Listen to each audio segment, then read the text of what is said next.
time when I first saw a 991.2 GT3 and I was lucky enough to be driven in it quite hard. I instantly fell in love with that amazing engine, and that car became my ultimate dream car. And since I've started this channel, I've been lucky enough to be able to drive pretty much all the Porsches in the current lineup. And the more I drove the Cayman and the Boxsters, I kind of realized that it is the best platform that Porsche makes. Rear-wheel driven, mid-engine layout. So every time I was driving one of these cars, and I was lucky enough to drive 2 Spyders, a GT4, I kept thinking, what if one day the Porsche board just says, okay, get it over with, add a GT3 engine in a Cayman. Well folks, that day has come, and this engine fitted to the Cayman is more glorious than I ever thought it would be possible. And while it is amazing in a 911, fitting that engine in the middle of this car takes it to a whole new level.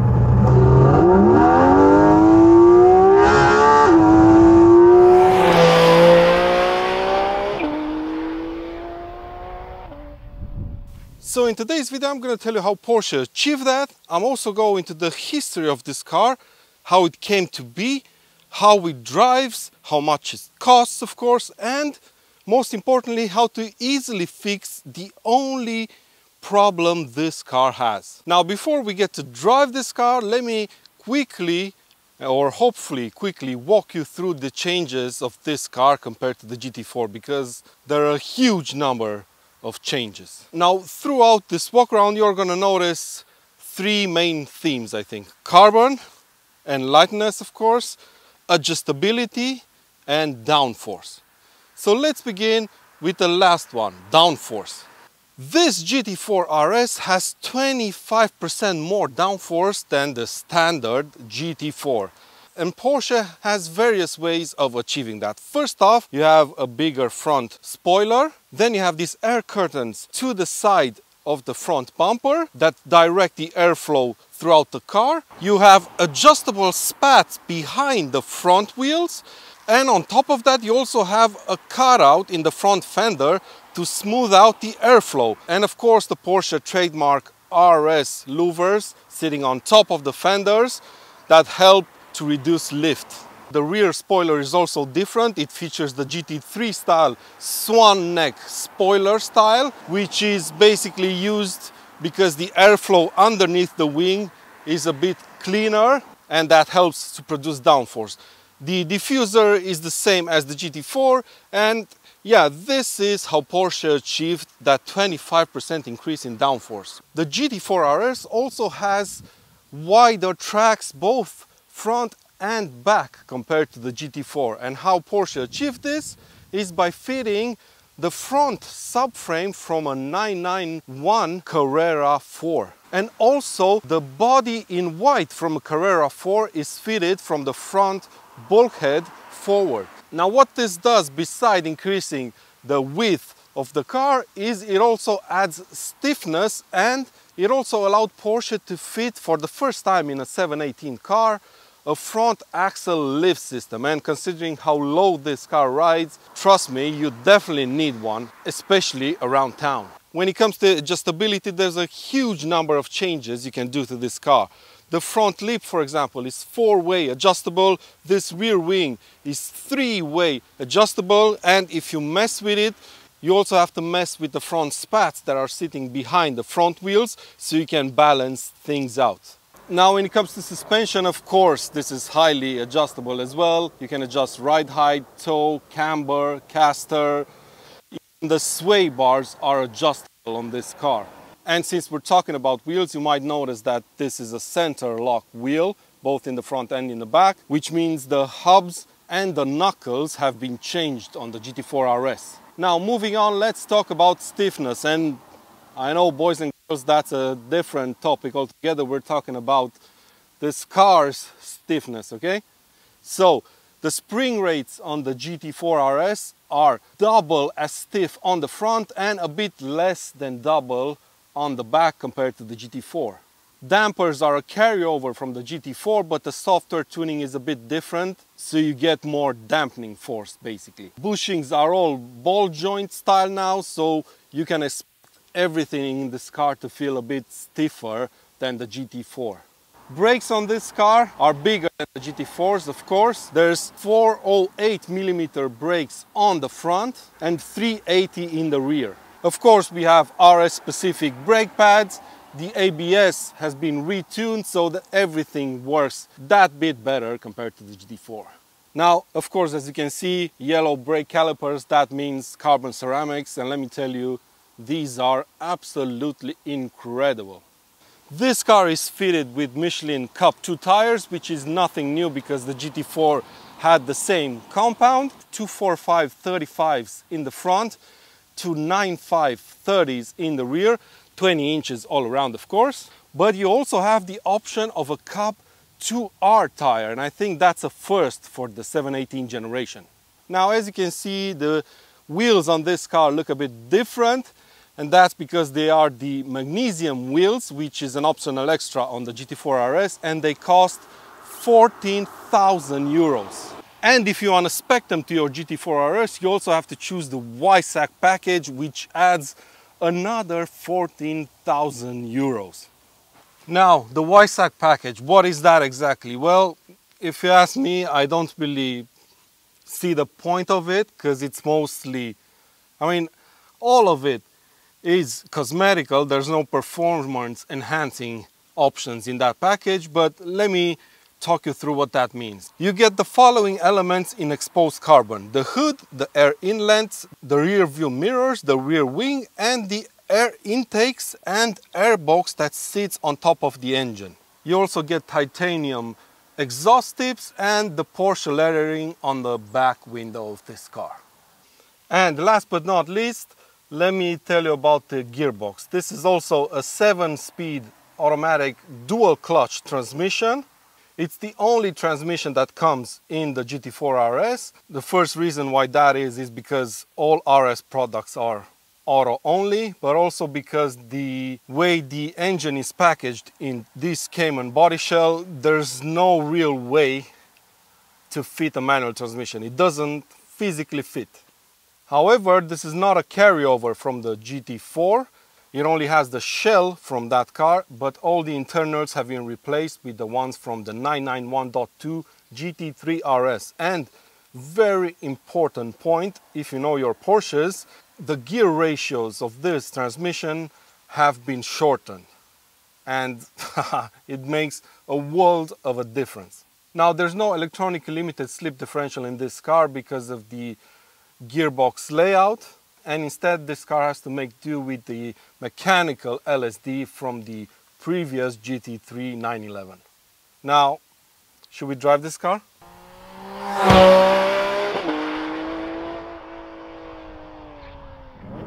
Now the engine, a 4-liter naturally aspirated 6-cylinder unit taken straight from the 992 GT3, and it produces 500 horsepower, which means 10 less than what you would get in the GT3. And the reason for that is because of the packaging. They had to flip the engine 180 degrees in order to fit it, and then the exhaust is longer than in a 911. It has to go on top of the rear axle and then out, and that produces more back pressure, and the engine kind of loses 10 horsepower. Who cares, honestly? Now, the Newton meters, I have no clue about. I have no clue how fast this car is from standstill to 100 kilometers per hour. And honestly, who cares when you have that noise behind you?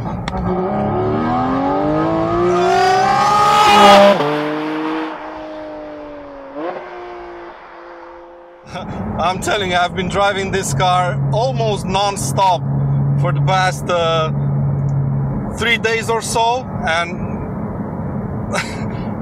it never gets old, the noise this car makes. Never, absolutely never, ever. Transmission is absolutely spectacular. It's very smooth around town. I don't know how Porsche manages to do this. It doesn't jerk you around. It's very smooth, upshifts, downshifts, no matter what. You can barely feel any gear changes happening. But when you press this PDK sport button, it transforms into a monster. The shifts are ridiculously fast. I mean, it boggles the mind. Watch this. I'm in 5th gear. I'm gonna put it in manual, and I'm gonna, as fast as I can, downshift 2 gears. Look at this.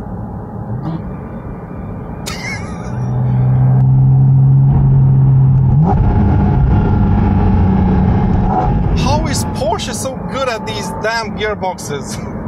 I mean, drive one of these with a PDK and you'll never think about manuals ever again. And I'm someone who loves a manual transmission, especially a good one.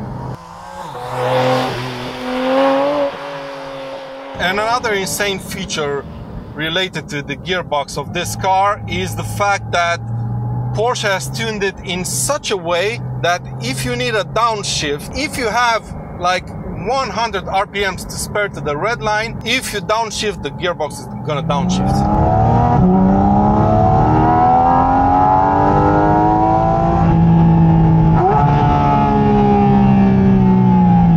7,000 RPM downshifts. When was the last time you heard about that thing in a street car?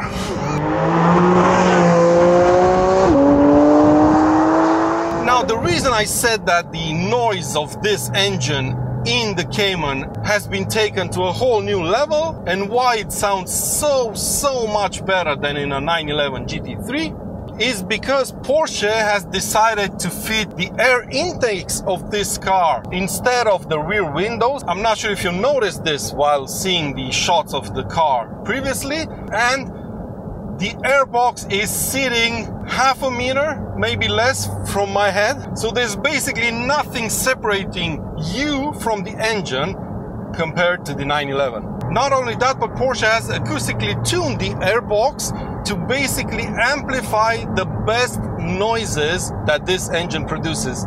And it is kind of a no-brainer, right? I mean, who cares how the car sounds on the outside? The most important thing is what you hear as a driver on the inside.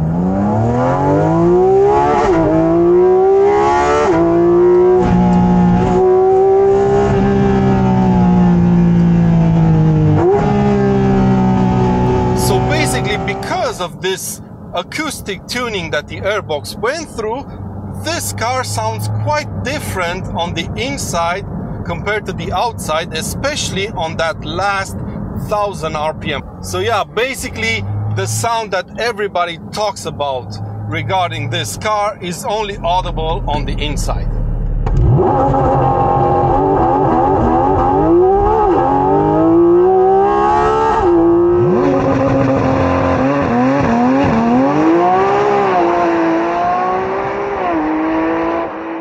Now that we've talked about the noise for 5 hours or so, let me quickly tell you about how this car drives.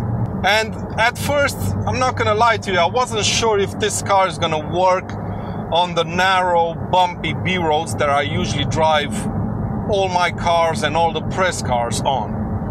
And that's because I did what I told you guys not to do. Basically, I believed car reviewers, because most of the reviews about this car always end up saying something like, this car is just too stiff to use on a public road. And after driving this for 3 days, I'm like, what the hell were they talking about? On these bumpy B roads that I'm driving on right now, I don't see major differences between this, a GT4, or a GTS. And to be quite honest, the M2 I was driving a couple of weeks back had a much harsher, much firmer suspension than this. So don't believe what the reviewers say. If you want to buy one of these cars, go out and drive it for yourself and see how it feels. For me, it's perfectly fine on these back roads. So yeah, I don't really want to bore you with the same things you've heard already about this car. That was one of my main goals when I tried to make this video. so I'm gonna keep it short. This car rides and drives beautifully. The suspension is absolutely amazing. It handles bumps with ease. It sticks the car to the road no matter how hard you push it. Balance is great. Steering is amazing. Also, the steering feel is very good. Throttle response is obviously excellent. It's instant. This is a naturally aspirated engine tuned to perfection. It's sharp, it's nimble, it's agile, it's responsive. It gives you feedback in every single way possible. Through the steering wheel, through your bum. You can hear the engine doing its thing right behind you. It's a total and ultimate driving experience. Yeah, and I know lots of people are gonna say, yeah, oh, that's all fine and everything, but the GT3, its bigger brother, is gonna destroy it on a track. And yeah, of course, because of that fancy new front end, it's most likely gonna do that, but this works a bit better in the real life, meaning if 90% of your driving is done on public roads, I think this is a much better suited car. But if you're a 90% track guy, then the GT3 is definitely the car for you. Probably one of my favorite things about the driving experience of this car is just how raw it is and how uncompromised it feels.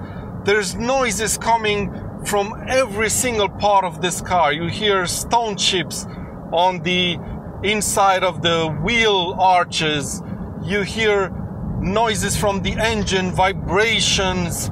Basically, the car talks to you all the time through all the means it has available, and to me, this is what a driver's car is supposed to be about. We're getting towards the end of the video, and I realized I haven't said anything about the interior, and that's because it's pretty much the same as the GT4. It's pretty much the same as the GTS, as the standard Cayman. You get the drift. It's a very functional cabin. It has everything you need in a sports car. Buttons, remember those buttons, physical buttons that you press? You get the same steering wheel. This GT4RS has Alcantara kind of everywhere except for the top of the door here. You have a nice carbon fiber trim, the Weissach RS logos sitting proudly on the headrest and where the cup holder thing is, and you get the new GT style PDK gear lever. It looks like a manual, but it's obviously not. And yeah, there's no driving modes in this car. It's a full-on sport all the time. The only buttons you have are for the suspension, and then you have the PDK sport button, which is, like I said, absolutely amazing. Yeah, you have the exhaust button, pointless because it's loud all the time. The front axle lift system button here, and that's about it. And these seats, what can I tell you? Look at me. I'm like an elephant and I fit just fine in them, and they're absolutely amazing when you're driving fast. They hold you into place. Driving position is perfect. They're not very adjustable, but they're very good from the factory, and you don't really need too much adjustment, if you ask me. Just a perfect interior for a driver's car. Now, I've already said that this car is pretty much perfect in my eyes. The emotions of this driving experience, in my opinion, are unmatched. But because I want to have a small portion of this video be unbiased, be objective, or as objective as possible, I'm gonna point out a couple of issues there are with this car. First one is the noise. Yeah, it's absolutely wonderful. It makes all the right noises, but if you use this car for long periods of time, it can get on your nerves quite quickly, depending on what kind of person you are. Second of all, pricing. This car starts at around 140,000 euros. And in my humble opinion, although I don't have that amount of cash to spend on a car, I think that's pretty good value for this one. But if you know Porsche, you know that the real money is in the options list. And like I mentioned at the beginning of this video, if you want the wheels, the magnesium wheels, you need to get the Weissach package, and combined, those are a whopping 29,000 euros. Do you really want to pay that much money for what is a set of magnesium wheels? Because like I've said, the Weissach package is mostly exposed carbon. That carbon is still there if you don't get the Weissach package, but it's painted. So yeah, kind of a lot. Then you have the front axle system, which I think should be standard in a car that rides so low. That's around 3 grand as well. Then there's the ceramic brakes, which are around 8,000, which I think are a must-have, especially if you plan to track this car quite a lot. You even have to pay for the 90-liter gas tank in this car. So yeah, the base price is very good, but be careful with the options, because this can be a $200,000 car or euro car in just a few clicks.